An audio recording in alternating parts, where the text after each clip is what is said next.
And joining me now is Sir John Curtice, the legendary polling expert and professor of politics at the University of Strathclyde. Welcome to the show, John. It's always an absolute pleasure. You wrote a fascinating piece in the papers today saying Rishi had better be an extraordinary campaigner. And what you're saying there, if I read between the lines, is all of the polling, all of the evidence seems to suggest that Rishi Sunak is going to have to pull the mother of all rabbits out of a hat to have any chance of winning the next general election. Tell me some more. Yeah, I mean, the honest truth is that all the historical precedents stand against him. Now, historical records are there to be broken, but breaking the historical records is indeed the challenge that Mr. Sunak has faced himself. So let's go through a few examples. So the last time a Prime Minister called a general election this far behind the polls, actually somewhat further behind in the polls, was John Major in 1997.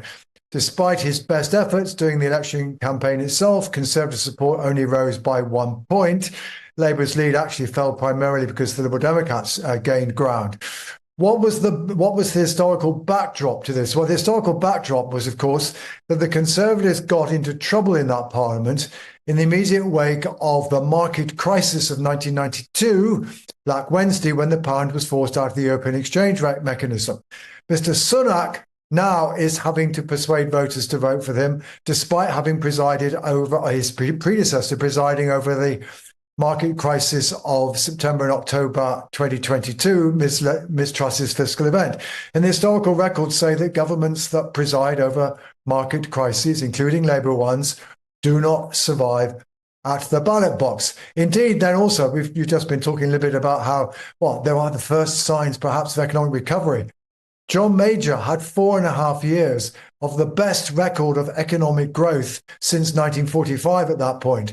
But the voters just weren't willing to forgive him for that market drama. So that, again, this is just some simple examples from history, from Conservative Party history, as to how Mr. Sunak is going to have to achieve objectives and turnarounds that John Major was not able to do in the past. And of course, the last time we had a snap election was 2017 with Theresa May. Yeah. The Conservatives were 20 points ahead and they almost blew that. Does a snap election have any particular impact on people's mindsets? I mean, Rishi Sunak would like to think that he's in the driving seat, but does it have any impact on when you call an election quickly, historically? Well, of course, I mean, maybe to a degree, insofar as in the middle of a parliament, certainly like in 2017, voters may have been quite tuned out, not expecting election, not particularly thinking that much about who they're going to vote for. And in the context of the sight of a Prime Minister who had many admirable qualities, but who I think by her own admission was pretty inept and uncomfortable at campaigning against Jeremy Corbyn, who proved to be rather better at it than most people anticipated. So voters got new information at a time where they weren't necessarily thinking about it. Now, at the moment, at least, voters are probably tuned into the fact that there was a general election coming not that too long in the distant future. Indeed, the polls have been suggesting that many voters were quite keen to have an election now, and to that extent, at least, they'll be grateful for the opportunity that Mr. Sunak has given them.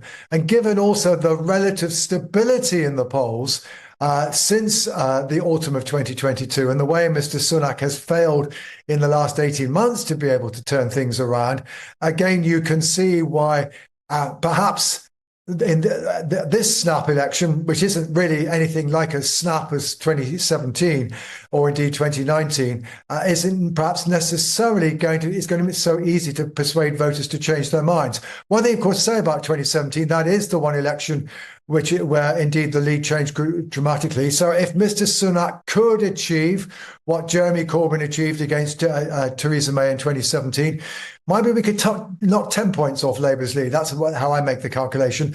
But that would still leave Labour 11 points ahead.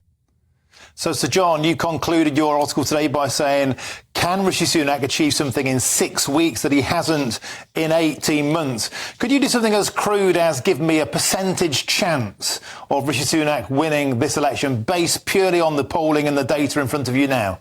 Well, look, I've long been in the public domain as saying that is a 99% chance that Sir Keir Starmer is the next Prime Minister.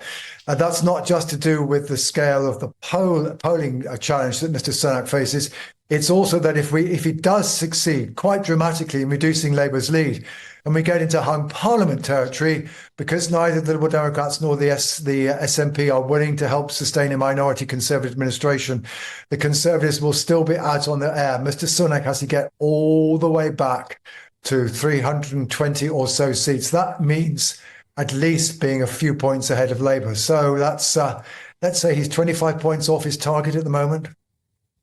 Okay, and as you said, Sir John Curtice, that will take one heck of an extraordinary campaign. Thank you very much for joining us, Sir John Curtice, polling expert and professor of politics at the University of Strathclyde. Always a delight.